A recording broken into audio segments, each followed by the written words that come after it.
Welcome to the Capital News. I'm your host, Alex Christ. Today is Sunday, August 9th, 2020. Thank you so much for joining me. Doing two podcasts this evening, as I stated in the previous podcast, since I was away last week and was unable to put out any podcasts. And of course, I wanted to make sure that I took the time to get through our typical Thursday data dump, which I did in the previous podcast, episode 424 for me and one for you. And right now, episode 421, the July jobs report. So we're going to take the time to go through the jobs report in its entirety, as we have been since I believe it was April of this year, just to make sure that we cover in detail, in greater depth, everything that's going on as far as the jobs report is concerned, because of everything that's going on in this historic year, in these very trying times, especially because of COVID-19. But it's really because of so much that was in the works before COVID-19. It was a massive, massive bubble in search of a pin, and it happened to be COVID-19. And there was just so much coming to a head. We had global protests, and of course, I'm sure many of you are aware of the massive explosion that took place, unfortunately, in Lebanon last week. Talk about a country that is already in total economic collapse. To have such a massive explosion at one of its port cities is just basically the death knell, unfortunately, for that country, on top of so many other issues that that country was dealing with. I mean, I came across somebody on Twitter who's been following Lebanon pretty closely, stating that there was going to be some more riots, some more protests, some more marches, basically calling for a day of revenge. And there is basically a slogan that they are putting out there that is being translated into "Ready the Nooses." Ready the Nooses. This is very akin to "Off with their heads," "Bring back the guillotine," the whole thing with the French Revolution. Of course, we talked at this a week and a half ago. The income and wealth inequality here in the United States today is worse than it was in the lead up to and during the French Revolution. Ready the nooses. This is today. So do not think that this cannot happen again. There has been so much corruption and abuse of power all over the world, including the United States of America. Make no mistake about it. We do not have a clean shirt here at all. Do not be surprised if you really start to see protests and riots really start to ratchet up here in the United States over the coming months. Make no mistake about it. When you have total economic collapse in Lebanon, total economic collapse in Venezuela, Iran in short order, Turkey in short order. The list goes on and on. We talk about them all the time. Hong Kong. We talked on the last episode, in 4 for me and 1 for you, briefly, the headlines coming out of China with inflation basically through the roof, especially for food. You know, nobody eats, so who cares about the inflation that supposedly doesn't exist? I mean, this stuff is laughable. Or it would be laughable if it wasn't so tragic. I told you months ago that protests and riots would be coming to a theater near you. Well, they are. We ain't seen nothing yet. Because with all of these stimulus measures, with all of this funny money printing, with the Banana Republic tactics and strategy that we are now, because we are a Banana Republic now, this is just kicking the can down the road. The true economic and financial pain is waiting in the wings. Unemployment, we haven't seen anything yet. Commercial real estate collapse, we haven't seen anything yet. The insolvency crisis, we ain't seen nothing yet. I take no pleasure in saying this. I hope I'm wrong. But I doubt it. Because this is math. This is basic economics. If printing money, begging, borrowing, and spending money that we don't have was the panacea, well, then we're fine. Then we're completely fine, because we're definitely doing that. Definitely doing that. But it doesn't work. It's been tried before, folks. I posed the question of the situation a week and a half ago. I said, do you wonder what it would have been like to be in the Roman Empire when it was going through its collapse? Because the Roman Empire is no more. So they went through a period of decline, of collapse. I said, well, you're going through it right now. We don't have to. We can reverse course, but we're not, because there's no leadership, there's no honesty, there's no truth-telling. The only thing that you have is divide and conquer tactics and strategies at play in your face. They don't care about you. They don't care about you. They can drop trillions of dollars at the drop of a hat for corporate donors in major corporations that have more money than God. But when it comes to you, well, now they're bickering. Now they're holding up the stimulus talks, more bailouts, this, that, and the other. And again, we are 100% against the bailouts. But if they're going to give trillions at the drop of a hat, of course, money we don't have, to corporations, into the top 10%, the top 1%, the top 1/10 of 1%, who own the vast majority of financial assets, if they can do all that, then why can't they give you trillions? That's a logical question. And it's going to be front and center come this year's election cycle. Make no mistake about it. And because Congress and the White House continue to bicker, and we discussed this in 4 for Me and 1 for You, but I want to talk about it again briefly here on this episode too. We have the president, because an agreement was not made, that he thinks he has the authority and the ability to sign executive orders to extend unemployment benefits and to suspend, at least temporarily, the payroll tax. He cannot. This is unconstitutional. He does not have the authority to do this. Black and white, plain and simple. He cannot do this.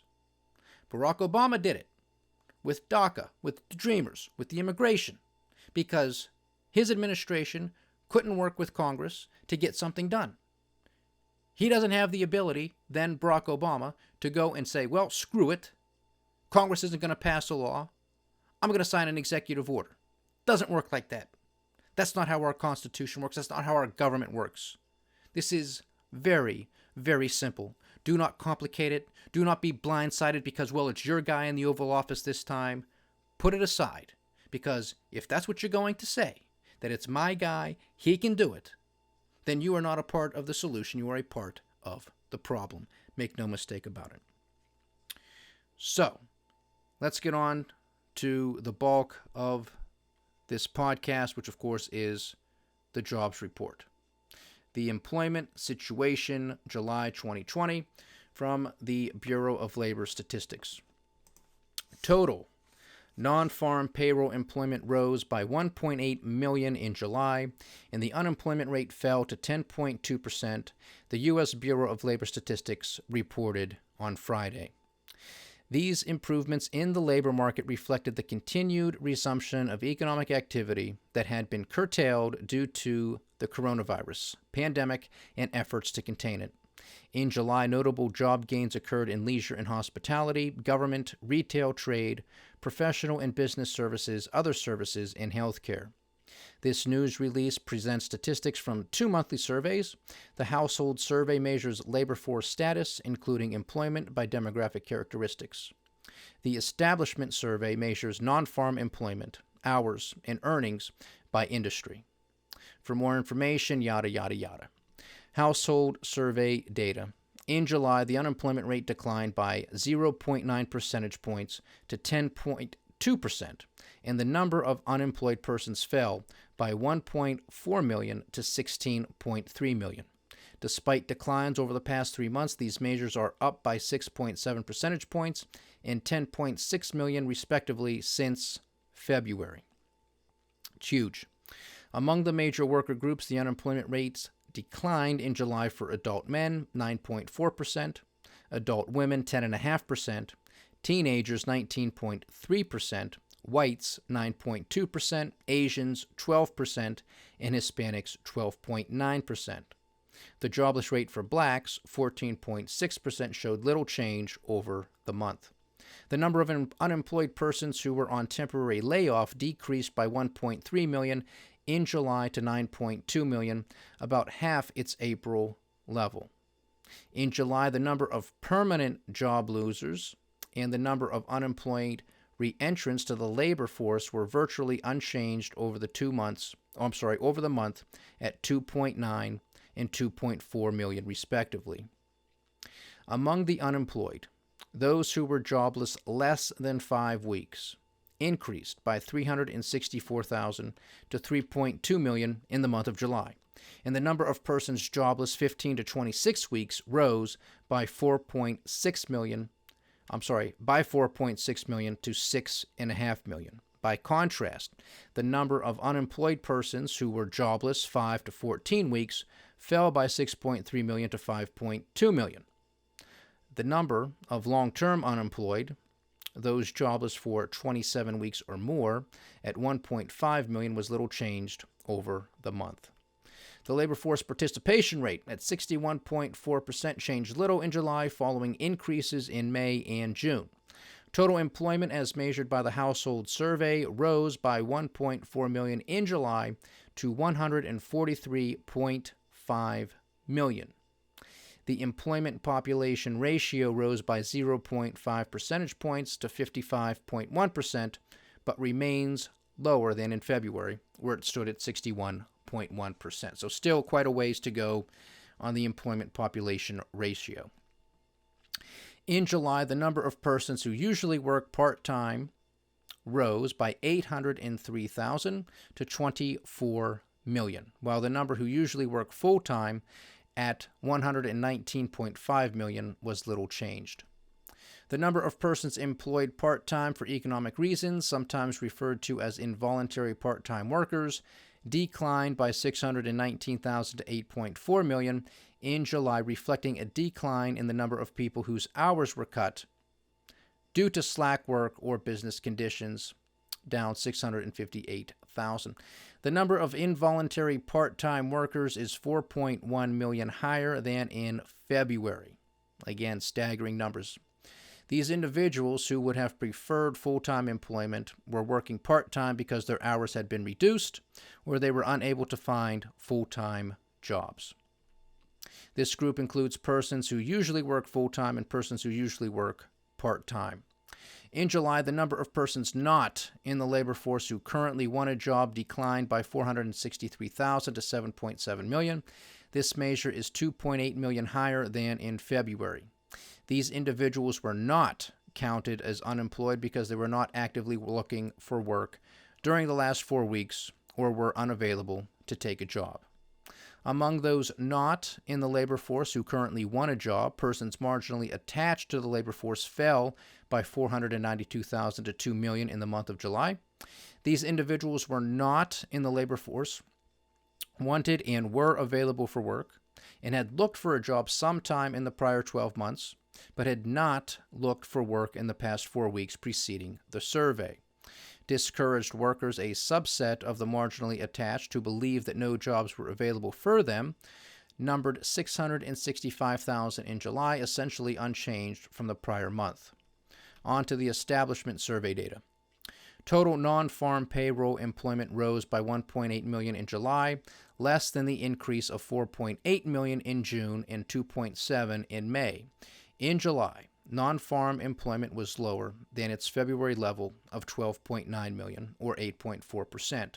The largest employment increases in July occurred in leisure and hospitality, government, retail, trade, professional and business services, other services, and healthcare. Employment in leisure and hospitality increased by 592,000, accounting for about one-third of the gain in total non-farm employment in July. Employment in food and services and drinking places rose by 502,000, following gains of 2.9 million in May and June combined. Despite the gains over the last 3 months, employment in food, services, and drinking places is down by 2.6 million since February. Again, staggering numbers, folks, and we know with other surveys that come out, private surveys, so many other businesses are just on the brink of failure. It's really just a matter of time. That's why we have done podcast after podcast, discussion after discussion on the coming insolvency crisis. Over the month, employment also rose in amusements, gambling, and recreation, up 100,000. Government employment rose by 301,000 in July, but is 1.1 million below its February level. Typically, public sector education employment declines in July before the seasonal adjustment. However, employment declines occurred earlier than usual this year due to the pandemic, resulting in unusually large July increases in local government education, gaining 215,000, and state government education gaining 30,000 after a seasonal adjustment. A July job gain in federal government, up 27,000, reflected the hiring of temporary workers for the 2020 census. In July, retail trade added 258,000 jobs. Employment in the industry is 913,000 lower than in February. In July, nearly half of the job gain in retail trade occurred in clothing and clothing accessory stores, up 121,000. By contrast, the component of general merchandise stores that includes warehouse clubs and supercenters lost jobs, a loss of 64,000. Employment in professional and business services increased in July by 170,000 but remains 1.6 million below its February level. The majority of July's gains occurred in temporary help services, up 144,000. In July, the other services industry added 149,000 jobs, with most of the increase occurring in personal and laundry services, up 119,000. Since February, employment in other services is down by 627,000. In July, healthcare added 126,000 jobs, with employment growth in offices of dentists up 45,000, hospitals up 27,000, offices of physicians up 26,000, and home health care services gaining 16,000. Jobless losses continued in nursing and residential care facilities, losing 28,000. Employment in healthcare is down by 797,000 since February. In July, employment in social assistance increased by 66,000, with child daycare services accounting for most of the gain, gaining 45,000. Employment in social assistance is 460,000 lower than in February. Employment in transportation and warehousing rose by 38,000 in July, following an increase of 87,000 in June. Despite job gains over the past 2 months, employment in the industry is down 470,000 since a recent peak in January. In July, employment rose in transit and ground passenger transportation, up 20,000, air transportation up 16,000, and couriers and messengers up 9,000. Manufacturing employment increased by 26,000 in July. An employment gain in motor vehicles and parts, gaining 39,000, was partially offset by losses in fabricated metal products, down 11,000, machinery down 7,000, and computer and electronic products down 6,000. Although manufacturing has added 623,000 jobs over the past 3 months, employment is 740,000 lower than in February. Financial activities added 21,000 in the month of July, with most of the gain in real estate and rental and leasing, up 15,000. Since February, employment in financial activities is down by 216,000. In July, construction employment changed little, gaining 20,000, following job gains of 619,000 in May and June combined. So quite the drop-off there compared to the prior months. However, employment in the industry remains 444,000 below its February level. Mining continued to shed jobs in July, losing 7,000, reflecting a loss in support activities for mining, down 11,000. Mining has lost 127,000 jobs since a recent peak in January of 2019, although nearly 3/4 of this decline has occurred since February of 2020. In July, average hourly earnings for all employees on private non-farm payrolls rose by 7 cents to $29.39, following large changes in recent months. Average hourly earnings of private sector production and non-supervisory employees decreased by 11 cents to $24.63 in July. The large employment fluctuations, especially in lower-paid industries over the past several months, complicate the analysis of recent trends in average hourly earnings, which we have discussed in greater detail over the past couple of jobs reports. The average work week for all employees on private non-farm payrolls decreased by 0.1 hour to 34.5 hours in July. In manufacturing, the work week rose by 0.7 hours to 39.7 hours, and overtime increased by 0.3 hours to 2.8 hours. The average work week for production and non-supervisory employees on private non-farm payrolls was unchanged at 34 hours. The change in total non-farm payroll employment for May was revised up by 26,000 from 2,699,000 to 2,725,000. And the change for June was revised down by 9,000 from 4.8 million even to 4,791,000. With these revisions, employment in May and June combined was 17,000 higher than previously reported. Okay, the employment situation for August is scheduled to be released on Friday, September 4th, 2020 at 8:30 a.m. Eastern Time. We will keep you posted when that occurs. And then lastly, we have their little footnotes at the end, of course, coronavirus COVID-19 impact on July 2020 establishment and household survey data. Data collection for both surveys was affected by the coronavirus, yada, yada, yada. Additionally, BLS encouraged businesses to report electronically. The collection rate for the establishment survey, which had a longer than average collection period in July, was 78% higher than the average for the 12 months ending in February 2020. The household survey is generally conducted through in-person and telephone interviews. However, for the safety of both interviewers and respondents, the vast majority of interviewers were done by telephone, with in-person interviews conducted on an extremely limited basis in some areas of the country.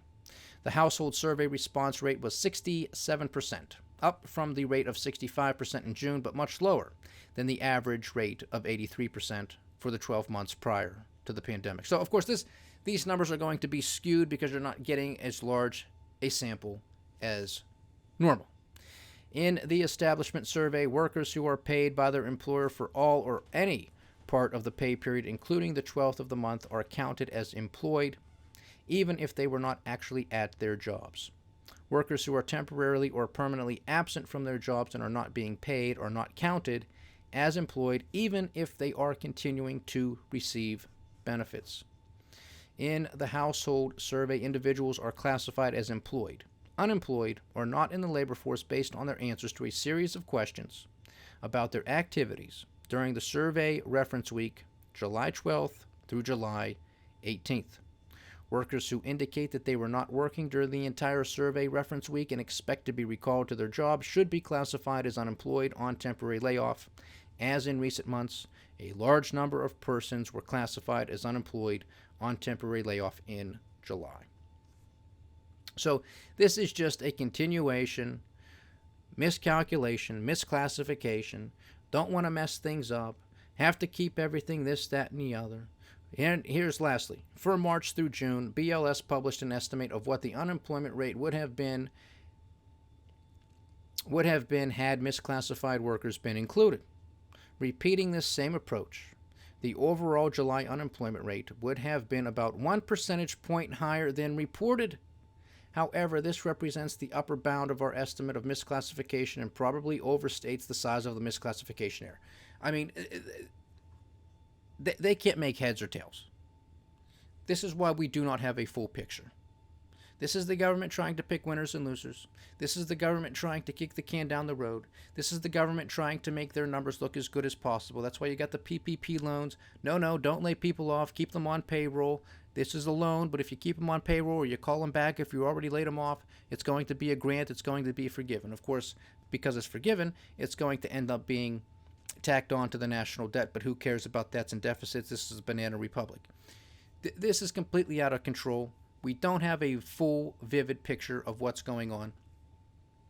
A lot of the jobs, I'm happy if people are getting jobs, but again, this is going to a lot of those lower paying jobs. So this is not a booming economy.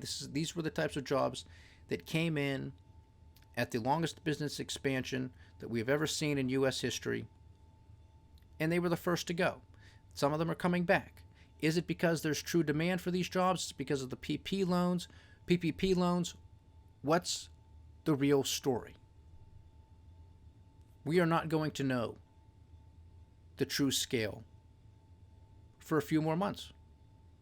We're just not. And if they continue to push through more stimulus, if they continue to put in more programs or to extend current programs that continue to cloud the true picture, well, then it's just going to be that much longer till we get the true picture. And all that does is becomes garbage in, garbage out. When you have people trying to make decisions, whether that's on the consumer side of the ledger, whether that's on the producer, entrepreneurial side of the ledger, if you have bad information, you are going to make poor decisions. That's a logical statement. And this is all for the sake of the government being able to put out a better looking number. Not because it's actually better, but because of everything that they have put forth. It can cloud that true, vivid picture, which is what's needed. We need clarity, we need honesty, so entrepreneurs and everybody else can make better decisions. Government's not interested in that. The government is interested in saving its own rear end. The government is interested in putting out numbers that makes itself look good. Period. End of story. So this is going to be a continuation, but I think it prudent. I think it's important to go through the report in its entirety. That's what we have been doing here for the past several months, and it's what we're going to continue until we get that fuller picture. Because there are other surveys out there, even from the Census Department, where they're asking people, do you believe that you are going to be laid off in the next 4 months? In the next 4 weeks. We are back up to 35% of respondents saying that yes, I believe over the next 4 weeks, I am going to be laid off. That's not good, folks. That's not good. This is trending upward, back up to 35%.